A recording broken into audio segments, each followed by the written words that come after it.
महाराष्ट्रात 29 महानगरपालिकांसाठी मतमोजणी सकाळपासून सुरू झाली आणि आतापर्यंत आलेल्या कलांमध्ये 29 पैकी 26 महानगरपालिकांवर भारतीय जनता पार्टीचं निर्विवाद वर्चस्व असेल असे कल हाती आल्याचं पाहायला मिळालं. मुंबईसह पुणे आणि पिंपरी चिंचवड महानगरपालिकेमध्ये सुद्धा म्हणजे पुणे आणि पिंपरी चिंचवडमध्ये तर भाजपा सत्ता राखेल आणि मुंबई महानगरपालिकेमध्ये भाजपसह महायुतीची सत्ता येईल असे कल आतापर्यंत जे आहेत ते समोर आल्याचं पाहायला मिळतंय. याच अनुषंगाने आपल्यासोबत बोलण्यासाठी भारतीय जनता पार्टीचे पुणे शहरातील एक प्रमुख नेते, भारतीय जनता पार्टीचे नगरविकास विभागाचे राज्याचे ज्यांच्याकडे जबाबदारी आहे असे नेते ज्यांनी पुणे महानगरपालिकेमध्ये विरोधी पक्ष नेते म्हणून सुद्धा काम केलेलं असे उज्ज्वल केसकर सर आहेत. सर, तुमचं स्वागत आहे टॉप न्यूज मराठीमध्ये. भारतीय जनता पार्टी पुणे आणि पिंपरी चिंचवडमध्ये सत्ता राखताना दिसतेय आणि मुंबई महानगरपालिका मिळवताना दिसते. काय तुमचं या सगळ्या विजयामागचं अनालिसिस? तर पुण्यामध्ये भारतीय जनता पार्टीच्या कालावधीमध्ये जी कामं झाली ती लोकांना दिसली. उदाहरणार्थ मेट्रो खालनं घ्यायची का वरनं घ्यायची याची चर्चा 10 वर्ष ऐकली. PMRDA करायचं का नाही करायचे याची चर्चा 1999 ते 2014 पर्यंत लोकांनी ऐकलं. त्यामुळे लोकांना असं वाटलं की हे काम करणारी माणसं आहेत. नदी सुधार योजना सुरू झाली, नंतर जायकाकडनं 950 कोटी आले, STP प्लॅन्ट्स आले, अमृतकडनं पैसे आले. अशा पद्धतीने काम करणारी लोक भारतीय जनता पार्टीची पुण्यामध्ये दिसली आणि भारतीय जनता पार्टीच्या कार्यकर्त्यांची संघटनेची एक बेस याच्यामध्ये आहे. त्यामुळे मला फार याचं आश्चर्य वाटलं नाही की एवढ्या मोठ्या संख्येने मी परवा एका कार्यक्रमात सांगितलं की आम्ही सेंचुरी नक्की मारणार आहोत. आमचे नेते तर 125चा दावा करतात, कदाचित त्याच्यापेक्षाही जास्त जातील. काम केलेलं आहे आणि सगळ्यांच्या समोर महाराष्ट्रामध्ये अर्बनायझेशन होतंय. 48% अर्बन एरिया आपलं म्हणून महाराष्ट्र ओळखला जातोय.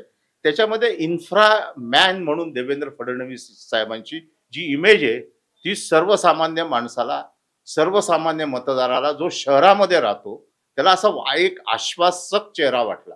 ज्या पद्धतीने मुंबईमध्ये इन्फ्रास्ट्रक्चरचे प्रोजेक्ट सुरू केले, पुण्यामध्ये केले, त्याचा एक मोठा नागपूरची मेट्रो तर पुण्याच्या आधी झाली.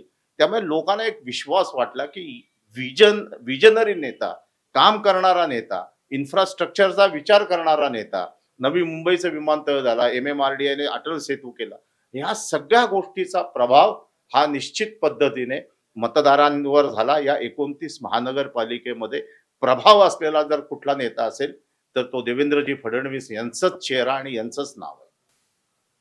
अनेक वर्ष तुम्ही स्वतः या सगळ्या निवडणुकीच्या प्रक्रियांमध्ये देखील काम केलेलं आहे. तुम्ही अनेक वर्ष पुणे महानगरपालिकेमध्ये काम केलेलं आहे.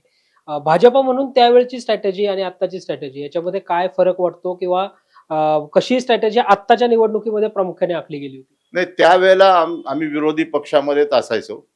स्ट्रॅटेजीमध्ये काही फरक नसायचा. त्यावेळेला आमच्याकडे यायला लोक तयार नसायचे. आता असं लक्षात आलंय की एक सक्षम नेतृत्व देश पातळीवर नरेंद्र मोदींसारखं एक चांगली संघटना देश पातळीवरची, महाराष्ट्रामधली चांगली टीम, महाराष्ट्रामधला चांगला चेहरा देवेंद्रजींचा आणि पुण्यामध्ये जर पुण्याचा विचार केला तर पुण्यामध्ये 2 मंत्री राज्यातले, एक केंद्राचा, यांच्या माध्यमातून आपल्याला निश्चित पद्धतीने पुण्याचा विकास करता येईल. त्यामुळे जिथं आम्ही कमी होतो त्या ठिकाणी, म्हणजे जिथं आम्ही सक्षम होतो त्या ठिकाणची लोक घेतली नाही, जिथं आम्ही थोडे कमी होतो, जिथं निवडूनच येत नव्हतो, अशा पद्धतीची स्ट्रॅटेजी केली. त्यावेळेलाही आम्हाला असं वाटायचं की आपण इथे कमी आहोत, आपण कोणाला तरी घ्यावं, पण तेव्हा लोक येत नव्हते. आज लोक येत आहेत. स्ट्रॅटेजीमध्ये फरक पडत नाही, कारण का स्ट्रॅटेजी संघटना ठरवते.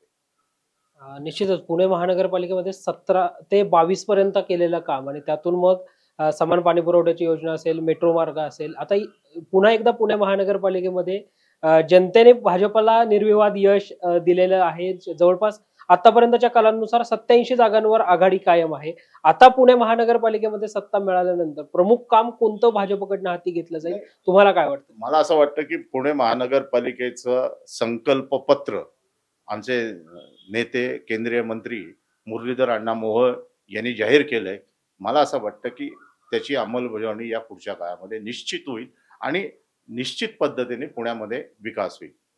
निश्चितच पुणे महानगरपालिका निवडणुकीच्या अनुषंगाने आता भारतीय जनता पार्टीने जवळपास पुण्यासह राज्यातल्या सुद्धा प्रमुख महानगरपालिकांमध्ये निर्विवाद यश जे आहे ते मिळवताना भाजप आपल्याला पाहायला मिळतोय. आणि याच अनुषंगाने आपण उज्ज्वल केसकर यांच्याशी पुण्याच्या आणि पिंपरी चिंचवडच्या अनुषंगाने चर्चा केली. व्हिडिओ जर्नलिस्ट शिवाजी साळुंकेंसह संकेत देशपांडे, टॉप न्यूज मराठी, पुणे. आता जोकासू STP या अत्याधुनिक जॅपनीज तंत्रज्ञानाने सुसज्ज, quick installation, energy efficient, noiseless blowers, low maintenance या आणि अशा वैशिष्ट्यांनी परिपूर्ण जोकासू STP तंत्रज्ञान प्रकल्प उभारणीपासून ते विक्री पश्चात समाधानकारक सेवा देणारी, भारताबरोबरच परदेशात देखील प्रकल्पांची यशस्वी उभारणी करणारी company Deccan water treatment private limited.